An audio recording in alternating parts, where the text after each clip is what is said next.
Guys, magandang tanghali tayo po ngayon magluluto ng ginisa sa sardines sa munggo. Yan, uunahin po natin ang bawang. Kailangan po ay basta para ho magsalata po. Ito po ang aming tanghalian ngayon.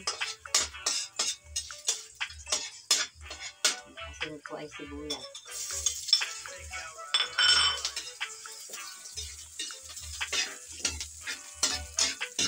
Padaksan ng apoy. Labo-labo. Bagong ulan. Abang po guys. Bibi, asan yung magic, tawag? Nagulan po dito.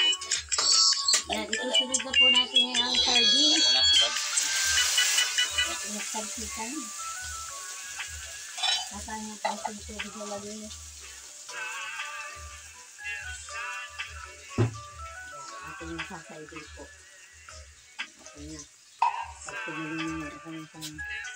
Pag kumulo na po yan ay ilalagay ko po dito sa ito po sa munggo. Dito na natin ilalagay. Tapos na pati yata ang ating ayan po guys, naida na po ang munggo namin. Sana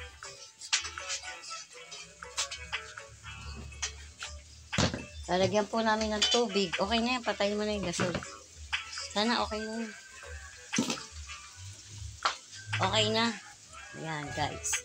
Lagyan po naiga na po yung aming munggo. Ayan. Naku, sarap naman. Oh.